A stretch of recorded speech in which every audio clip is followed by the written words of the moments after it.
Hi everyone, welcome to another episode of Podcast Empowerment Evolution, where we dive deep into topics that help us in personal growth and development.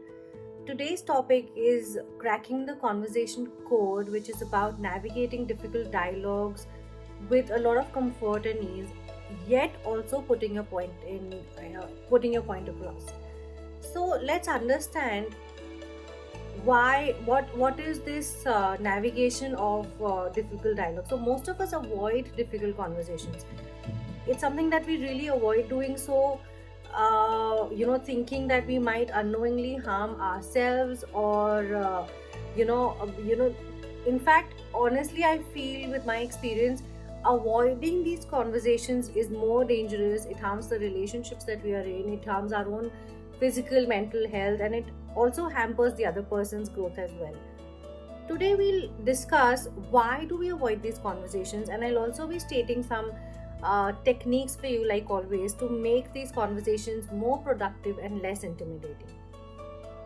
So, why do we steer clear of having challenging discussions? One of the main reasons is that our innate aversion to discomfort and confrontation. Most of us feel very uncomfortable confronting someone for a topic that we think might be difficult to discuss around. As human beings, we are hardwired, to seek safety and minimize threats. Whenever difficult conversations arise, we think that they are our threats. By their very nature, often involving confronting issues, they make us feel more vulnerable, they make us feel anxious, and of course then even threatened. So primarily what we do is it's a fight or flight response. When we anticipate such discomfort, urging us to either evade the situation rather than facing it, like literally head on. Another factor that, according to me, contributes to avoiding of these conversations is the fear of negative outcomes. Whenever we are about to have a difficult conversation, we fear what might happen as a result of it. We're afraid what might happen if we pick up those conversations, pick up those topics. We worry about a potential conflict that may arise, or there is a fear of rejection. Most importantly, there's also a fear of judgment from the other person. All of these fears, personally, I feel, can be very paralyzing, and they prevent us a lot from taking the necessary steps to address these. I also feel that sometimes we fall into the trap of thinking that by ignoring the problem, it will somehow magically disappear. We have that habit of dusting things under the rug, which we think that not looking at the problem doesn't means that it doesn't exist. We convince ourselves that if we avoid talking about it, the issue will resolve in itself or it will fade away with time. However, the reality here is that unresolved issues often fester and can lead to an even more significant problem down the road. What happens is then when we so it's a pile-on thing. So basically, when we avoid having a discussion, then all of a sudden one day when a fight or a conflict is happening, we'll pick up something that's unresolved, and it kind of just piles on one over the other, and that becomes a huge pyramid of issues, unresolved issues that we get on, and that's what hurts the relationship, that's what hurts the other person. Our avoidance of difficult conversations is driven by a desire to maintain harmony. We think that if we avoid these conversations, we'll maintain harmony and we'll avoid the rocking of our relationship entirely. And we worry that these issues will disrupt the status quo, lead to tension in the relationship, cause a rift with someone, especially somebody who we care about. We think that, that relationship will be destroyed if we start discussing things. As a result, we choose to maintain a very superficial illusion of peace, even if it means burying our own feelings and thoughts underneath. However, the irony is that when we avoid all of these conversations, we often inadvertently create more significant problems. When we avoid all of this, we create bigger issues, we create bigger problems, and the very act of not addressing these is an issue that leads to resentment, misunderstandings, and gradual deterioration of that relationship. it's actually necessary uh, to talk to maintain harmony in the relationship. It's akin to sweeping dust under the carpet. It may look clean for a while, but eventually the mess really accumulates, under, and the underlying problems start persisting. You'll start seeing them from over the above carpet also. So as we move forward here, let's keep in mind that avoiding difficult conversations is the first step. Why we avoid difficult conversations is the first step in overcoming this avoidance. Let's start by understanding this concept. It is extremely important that we recognize the factors so that we begin to develop the courage and skills needed to engage in these conversations. We have to engage in resolving conflicts very constructively with a lot of empathy and understanding. Uh, let's discuss the impact as to why impact that avoiding conversations have on our relationships. Now imagine this scenario, that you and your close friend, you've been growing apart because of unresolved issues, and that neither of you want to address. You avoid talking about it because you fear conflict, that you'll hurt each other, or that it'll destroy the relationship, and so many other things. At first it looks like a fair choice, but let's see what's happening under the surface. One, if you avoid these conversations, you're unintentionally eroding the trust between the relationship. That trust that you built upon with years, with honest communication, you start spoiling it when you hide all of these conversations. When you dodge difficult conversations, you might start questioning whether you can truly be relied upon to address the issues together. And over time, this erosion of trust can weaken the entire foundation of your relationship. Secondly, consider the analogy of sweeping problems under the rug, right? Just because you're not acknowledging these issues doesn't mean that they don't exist, or doesn't mean that they will disappear magically from your life. In fact, they tend to fester and grow over time. It's like just accumulating dust under the rug. The longer you wait to address them, the more significant and complex it becomes. And you understand that it becomes harder to clean that mess because now it's literally sticking to the carpet. Think of it like a small crack in your house, like a house's foundation. Think of it like a crack there. Initially, it will seem like it's not a big deal if left unattended, but later it can lead to structural damage. Similarly, when you have unresolved issues in relationships, it can lead to a lot of emotional distance, it can lead to resentment, and eventually breakdown of the connection that you once shared, a beautiful connection that you once shared. The second part of this podcast here is shifting our perspective. Now let's go and see the positive side when we embrace difficult conversations. So one, we have to embrace these conversations with a lot of empathy and open mind. When you approach a difficult conversation with empathy, it demonstrates that you value the relationship and other person's feeling. This can create a safe space for them to share their thoughts and emotions as well, along with understanding yours.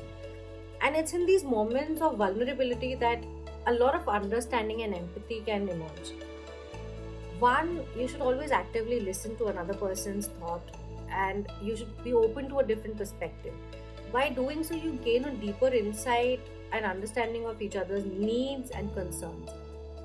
You might discover that some of the issues are literally based on misconceptions and misunderstandings, and that usually don't exist, and they can be easily resolved once identified. Moreover, when you engage in a productive or difficult conversation, it allows both parties to work together to find solutions and the compromises that benefit everyone involved. Rather than one person doing it all, you reach a win-win solution when you actually get into a productive conversation. Instead of letting the problems fester, you actively head on addressing them, which can lead to so much of growth and love and nurturing and a more resilient, healthier relationship. The impact of embracing these conversations is so strong. The sense is that makes you more connected. It helps you develop a more fulfilling relationship. It's like an investment in the in a long-term health and happiness of the bonds that you share with others. So just remember that next time when you're tempted to avoid a difficult conversation, think about the consequences on your relationships. Think about the benefits. Let shift your perspective and think about the benefits that you'll face if you tackle these topics head on. Get into the rewards of open communication, authentic talking. These benefits outweigh the discomfort a lot. Calculate the opportunity cost of avoiding these conversations, and you'll understand that discussing them is a much better option. uh, like I said, I will be sharing a few NLP techniques as well that I followed with my clients to help resolve their conflicts and their communication style. Is one is mirroring and matching. Now, this involves aligning your communication style with that of the other person. You need to pay a very close attention to their body language, to their tone, uh, to the voice and the words that they are using, and try to subtly reflect these cues in your own behavior. For example, if the other person is talking slowly and softly, you might adjust your pace and tone as well. You need to adjust your volume as well. This kind of mirroring technique can create a sense of familiarity and a lot of comfort while you are talking. And it makes it easier for both the parties to connect at a human level. And remember that as a person, as a party to the conflict, you should always remember that it's essential to subtly and genuinely handle these conversations. Forced mirroring can often come across as insincere and like a sarcasm, taunt, or something. So make sure that you have an authentic communication. Maybe take a break before getting into a discussion so that you have your peace of mind, rather than resolving this when your mind is absolutely angry. Second, use positive framing. When you're addressing a very sensitive topic, it's easy to slip into a very negative, angry state of mind. Don't dwell on what you don't want. In fact, shift your focus to what you want or what you appreciate in the relationship. This kind of shift basically can have a very profound impact on the tone of your conversation. That, for example, if you're discussing a co-worker's performance issue, or even if you're discussing it with your partner, you can frame it positively. Like, for example, I believe that this can be done. I believe we can do this together. I believe we can have a nurturing relationship. I believe we can manage this much better when we do it together. Keep a very solution oriented discussion. The third strategy I've always followed is asking open ended questions. They are extremely powerful when it comes to difficult conversations. It literally encourages the other person to express themselves completely and provide insights into their perspective. Instead of asking closed ended questions that can be answered with a simple yes or no, these type yes or no questions seems like a hammer that you're trying to bang their head with. Instead, keep open ended questions that helps them share their perspective. Instead of asking, did you really mean to do that, you can ask, what was your thought process when you made that decision? This invites like an in-depth conversation, and promotes a deeper understanding of the issue. Another strategy, and this is one of my favorites, is using I statements. One of the most effective ways to avoid blame and accusations while discussing a difficult topic is using the I statement. It involves expressing your feelings and needs in a non-confrontational manner. When you use I statements, you take the responsibility of your emotions, making it less likely for the other person to become defensive. So imagine this difference when you tell someone that you made me feel like this. Instead of that, you can say, I felt hurt. Maybe that kind of, conversation, that change in perspective will lead to a calmer discussion. So instead of saying like you always ignore my opinions, you can say I feel ignored and unheard when my opinions aren't considered. This shift places the focus on your feelings and opens the door to be for a more empathetic and productive discussion. So all of these techniques are very very quick techniques that you can literally apply on the spot, for navigating through a difficult conversation. For example, in a heat of conversation, when you start using the you statement, just shift your perspective and say use I statement, so that you don't put the blame on the other person, avoiding a lot of defensive conversation. Just remember that a very successful communication lies in is done with a lot of empathy, done with a lot of understanding, active listening, and a genuine desire to understand and connect with the relationship, connect with the other person. uh, when you involve all of these techniques, you transform the challenging dialogues for a lot of growth and resolution in a conflict. You get to a win-win approach. When you get into a productive discussion, you can understand that there can be an I am okay, you're okay situation when you're dealing with something like that. Now, this was it for this episode, but there's a lot more that I'll be coming up in the future episodes to talk about. But make sure that you follow these techniques. You make sure that you decide to have that difficult conversation. Instead of throwing things under the rug, instead of avoiding these conversations, make sure that you deal with them head on. Promise yourself to nurture that relationship. Promise yourself that you'll save that relationship with a productive conversation. Thank you so much, everyone, for joining me here in today's episode. I really hope that you could learn something from this episode, and you will maintain open lines of communication with your partner or with whoever you're having a conflict with. Stand up, resolve those long-standing issues, and achieve personal relationship growth that you never thought would be possible. Thank you so much, everyone. Until next time, keep nurturing your relationship, keep feeling gratitude in your life, and go give that one person a special hug and express yourself completely. Thank you so much.